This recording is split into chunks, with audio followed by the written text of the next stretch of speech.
Приятно и радостно знать, что кровь, обильно пролитая нашими людьми, не прошла так, а дала свои результаты.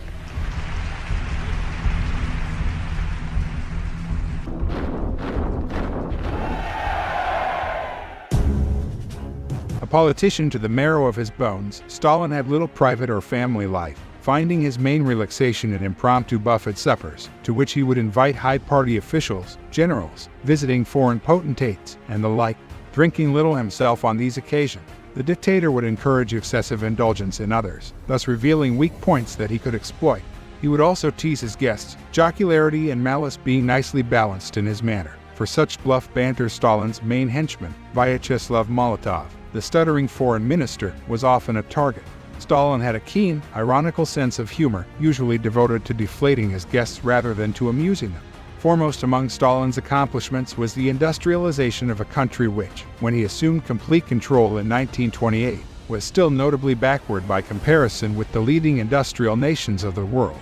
By 1937, after less than a decade's rule as totalitarian dictator, he had increased the Soviet Union's total industrial output to the point where it was surpassed only by that of the United States. The extent of this achievement may best be appreciated if one remembers that Russia had held only fifth place for overall industrial output in 1913, and that it thereafter suffered many years of even greater devastation through World War, Civil War, famine, and pestilence than afflicted any of the world's other chief industrial countries during the same period. Yet more appallingly ravaged during World War II, the Soviet Union was nevertheless able, under Stalin's leadership, play a major part in defeating Hitler while maintaining its position as the world's second most powerful industrial, and now military, complex after the United States. In 1949, Stalinist Russia signaled its arrival as the world's second nuclear power by exploding an atomic bomb. Against these formidable achievements must be set one major disadvantage. Though a high industrial output was indeed achieved under Stalin, very little of it ever became available to the ordinary Soviet citizen in the form of consumer goods or amenities of life. A considerable proportion of the national wealth, a proportion wholly unparalleled in the history of any peacetime capitalist country, was appropriated by the state to cover military expenditure, the police apparatus, and further industrialization. It is also arguable that a comparable degree of industrialization would have come about in any case, and surely by means less savage, under almost any conceivable regime that might have evolved as an alternative to Stalinism. Stalin's collectivization of agriculture did not produce positive economic results remotely comparable to those attained by Soviet industry. Considered as a means of asserting control over the politically recalcitrant peasantry, however, collectivization justified itself and continued to do so for decades, remaining one of the dictator's most durable achievements.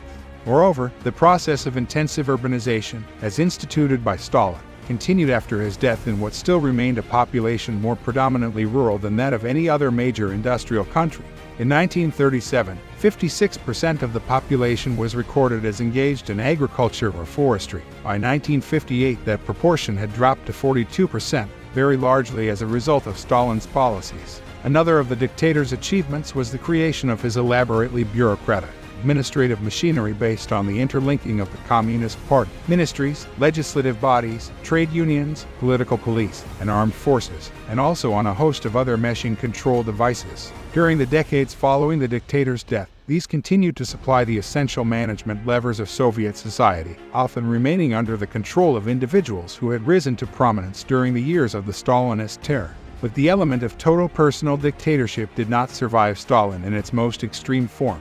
One result of his death was the resurgence of the Communist Party as the primary center of power, after years during which that organization, along with all other Soviet institutions, had been subordinated to a single man's whim. Yet, despite the great power wielded by Stalin's successors as party leaders, they became no more than dominant figures within the framework of a ruling oligarchy. They did not develop into potentates responsible to themselves alone, such as Stalin was during his quarter of a century's virtually unchallenged rule. That Stalin's system persisted as long as it did in all its major essentials after the death of its creator is partly due to the very excessive severity practiced by the great tyrant. Not only did his methods crush initiative among Soviet administrators, physically destroying many, but they also left a legacy of remembered fear so extreme as to render continuing post-Stalin restrictions tolerable to the population. The people would have more bitterly resented, might even, perhaps, have rejected such rigors, had it not been for their vivid recollection of repressions immeasurably harsher.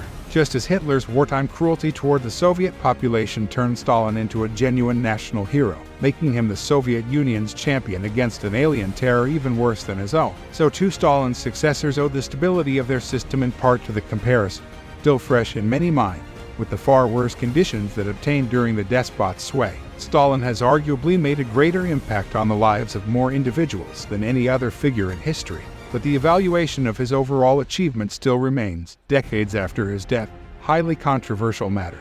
Historians have not yet reached any definitive consensus on the worth of his accomplishment, and it is unlikely that they ever will. To the American scholar George F. Kennan, Stalin is a great man, but one great in his incredible criminality. A criminality effectively without limits, while Robert C. Tucker, an American specialist on Soviet affairs, has described Stalin as a 20th century Ivan the Terrible. To the British historian A. Carr, the Georgian dictator appears as a ruthless, vigorous figure, but one lacking in originality. Comparative nonentity thrust into greatness by the inexorable march of the Great Revolution that he found himself leading. To the late Isaac Deutscher, the author of biographies of Trotsky and Stalin, who, like Carr, broadly accepts Trotsky's version of Stalin as a somewhat mediocre personage, Stalin represents a lamentably deviant element in the evolution of Marxism. Neither Deutscher nor Carr has found Stalin's truly appalling record sufficiently impressive to raise doubts about the ultimate value of the Russian October Revolution's historic achievements. To such views may be added the suggestion that Stalin was anything but a plodding mediocrity, being rather a man of superlative, all-transcending talent.